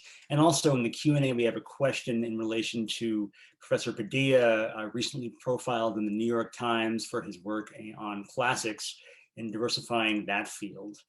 I'm wondering what you all have to think about that, especially those of you who work at liberal arts institutions. So just really quickly, from what I've seen, and I've had close connections with perhaps fields that are interdisciplinary in nature. American Studies, which is sort of the ethnic studies here at Michigan, African and African American studies, women and gender studies, but just from also being on committees and seeing my other liberal arts colleagues, most musicology curricula and sort of the thought, you just do not see such exclusion at all, to the extent that you could have a full sort of mandatory courses on required, history or theory courses, and have so little attention brought to BIPOC issues around gender and sexuality. And I'm not talking just oh, here's the one class we do it, or here's the one piece, but the fact that it's not interwoven into the thought theology. Even people who don't agree with it all, they acknowledge this has happened in the academy and we talk about it. Conservatories and music schools are drastically behind. In general, I think that's totally on point, right? There's lots, of course, there's so many different, every discipline has its own history and its own trajectory. And so it's hard to answer this question in a generic kind of way, but I've often thought music, conservatories are a little bit like what if the architecture school taught people how buildings were built in the 1800s and still, you know what I mean? And to still train, that was their primary goal, was to teach people the skills you needed to read the whatever kind of I don't know what kind of blueprints they had in the 1800s, but read those blueprints and then build those buildings like they did then, as if nothing had changed in the world, right? Who does that, right? Well, music schools do. And so that's just one, of course, yeah, it's different in English, it's different in other departments, but that's always kind of made me crack up when I do that thought experiment in terms of just what it is that we're actually doing here versus what other departments on campus are doing. And I think Thank this is you. why I brought up the example of museum studies earlier, that I think that does represent a good model to a certain extent of, that people who work in museum studies and think about, like, in terms of being in art history or anthropology or things like that, that they also deal with questions of the canon. They also deal with questions of like what is being on display, what objects are being on display, how do we display them? But that, and that also there's the concern of, like, wanting to and needing to train students in these different artistic practices, again, being able to identify a Picasso painting or something, right? But that nonetheless, the move or the shift in a lot of ways in the last, it sounds like 15 to 20 years, has been to really reimagine the museum space, itself. And so then or I should be more specific, as I said in my overview, that it's about reimagining the university museum space, because in the university museum space, they are not beholden to ticket sales, right? Oftentimes university museums are free, right? It's funded by the university through a series of complex funding mechanisms I probably know nothing about, but that what it does is then it then allows them to take seriously a sort of radical reimagining of what the museum can be. And so that recently a lot of museums have been like, why do we have an African art section versus an Asian art section versus like a European art section that's like, and the European art section, of course, is the largest out of all of them, right? So how do we completely reimagine and redesign this so we collapse these kinds of boundaries and the hierarchies that they're imposing, right? So that's what I mean when I say museum studies, to my mind, is really exciting right now in trying to decolonize, which is the word that they use, and and in trying to sort of reimagine what the museum space itself can be. Yeah, and so, oh, sorry, go ahead. well, sorry, I just wanted to add on to that for you, Kira, a question that had come up in the Q&A. Sorry, Imani. Well, we'll get back to your answer in a second. There's a question specifically for you about that issue. The role of the university museum, to what extent you feel that it is comparable to the university concert hall, especially that is in schools of music versus museum studies. Right. And I guess, it's easy for me to say in some ways as an outsider, but I again, insider, outsider, BM in music, whatever, but that nonetheless, you won't know if you don't try it, right? And that's what, different museum programs have done, right? Is they took that leap in a lot of ways in rethinking the purpose of a museum studies degree, a purpose of an art history degree, and what a good kind of curator, quote unquote, is supposed to look like. But I'll let Imani, because I know Imani was going to jump in there with something as well. Yeah, no, it was just kind of connected to both your point and to Lauren's point, because I also think about thought experiments, and I spend a lot of time thinking about thought experiments, this kind of thought experiment with art history and studio artists. Because to my knowledge, for my friends who have PhDs in art history and also my friends who are studio artists, we would like to think that there could be an analogy that is drawn between the two groups, right? But it seems to me that studio artists are not taught to represent the work of previous artists when learning how to make their own art, right? So I mean, this is a problem with the work concept, right? I'm gonna put this all at Lydia Gurr's feet. I hope she doesn't mind. But we are at this moment like stuck in the model of representing already existing works, right? You don't go to school to then like, let's all play a brand new thing that's like just been written and let's do that. Whereas studio artists, while learning about obviously the history of art, as well as learning what their sort of technical language is and how those two are connected, they're also making their own art, right?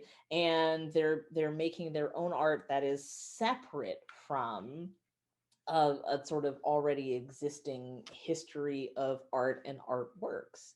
And so we run into this issue, right? Where because the music that we spend the majority of our time playing in schools is from a certain period that is chronologically far away from us right now, we end up getting stuck around this issue of performing, you know, canonical works or whatever. And so even then, when I, you know, try to say, well, maybe there is some kind of analogy here that works, I don't think that there is. Obviously, art historians are going to learn about art history, but I see them as more of the musicologists of their field, right? And that's very different and separate. But we teach everyone who's in music school or in a conservatory in the same way, you know, whether they're going to be musicologists or not, mostly not, right? So then what is it about this commitment to the performing of the continual performing of these works that causes this problem for us, right? It's sticky. And I don't know what the answer is to that, because I'm obviously not saying let's not perform any music that's ever been written before, you know, the last 10 years. But it's a very unique problem that we face that I mean, I would love to hear if someone has some other thing that's analogous that I have not seen in other fields.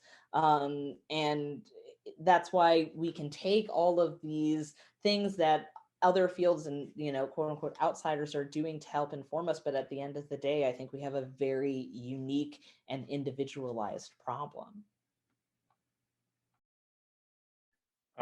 So if I could jump in, I wanted to highlight the other another part of the question that we've been discussing, which I saw all of my fellow panelists' eyes light up when we saw the mention of Professor Padilla's profile in the New York Times. You know, and so the one thing that came to my mind as I was reading that really excellent article was the problem of the kind of complicity of classics as a discipline in white supremacy, right? That there's an idea of, you know, kind of what I guess, you know, is being called by, you know, people in the alt-right and sort of extreme right, you know, kind of Western chauvinism, you know, so that this direct link between the Greeks and the Romans and, you know, some idea of Western civilization, right? That excludes all of these others who were threatened by, you know, and it of course overlooks, you know, historical reality, which is the influence of, you know, Arab cultures and, you know,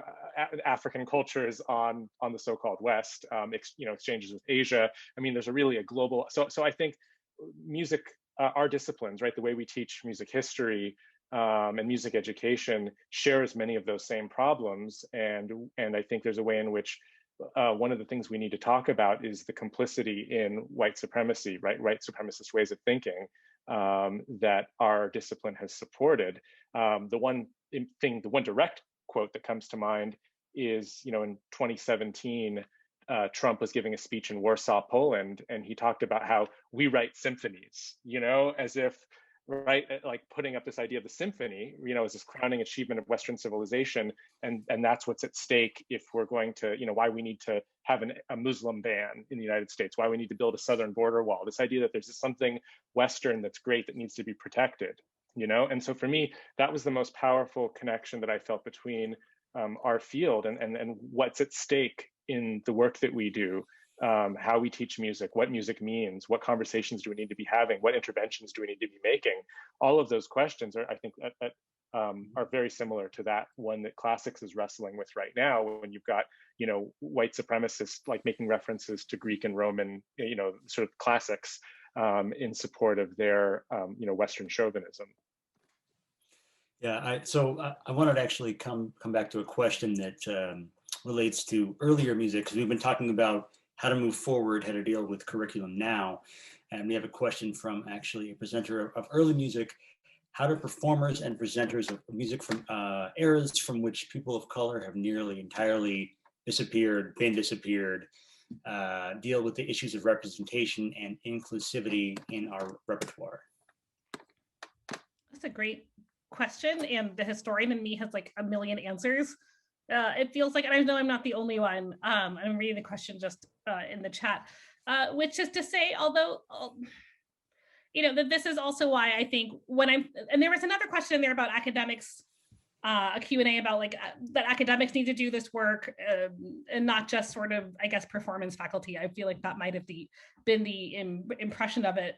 And I guess I want to say it comes from all directions, like everybody needs to do this work, right? But that one of the things I'm thinking about is that there's more music out there than you think, right? And that the historian in me is like, well, no, it's there. People just haven't looked, right? And this is one of the things I think that hasn't been talked about as much, right? Is that like is thinking about what does exist, thinking about how do we locate it, how do we find it, how do we bring it into the curriculum, how do we get it onto the orchestra stage or the concert hall, right? That to my mind is actually a really important question that requires a good sustained conversation about, which, I mean, I've been having these conversations with groups like Castle of Our Skins, which is dedicated to playing the music of Black composers, you know, past and present, you know, that there's all kinds of stuff in archives, there's all kinds of stuff everywhere.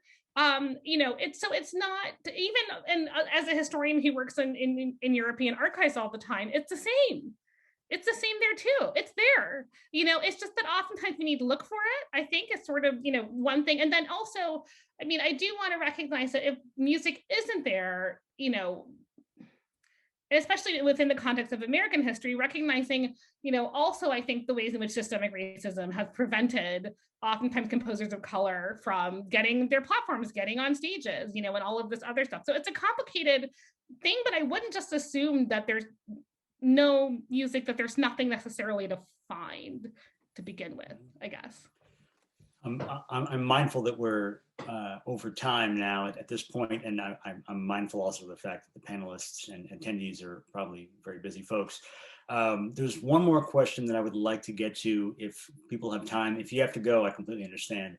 But there were some questions from students, particularly a few students who I know, and I want to make sure that we address questions from students because there are students who are listening to this panel who want to know what can students do to help and how can students start to build change, particularly both at the graduate level, those who are PhD students who will become professors shortly, and also those who are undergraduate students who may not be going into the professional world but have leverage in their own institutions as students. I'll say quickly to undergrads, you have more power than you think because the institutions want your tuition dollars. And if you're not happy, that's a problem. If one faculty member is not happy, you know, there's sometimes very little you can do. If, you know, 100 of you and your friends are unhappy, that's a problem. And so I would say, you know, advocate for change, build with faculty who you trust and you know support, you know, the things that you want to achieve. I think student music groups can be ways of, you know, like if there isn't an ensemble for the thing you want to do, start one, find a faculty member who might be able to help provide access to the institutional spaces and resources you need. And like, you know, you can advocate and build something new. And I think change is not going to come necessarily from the top.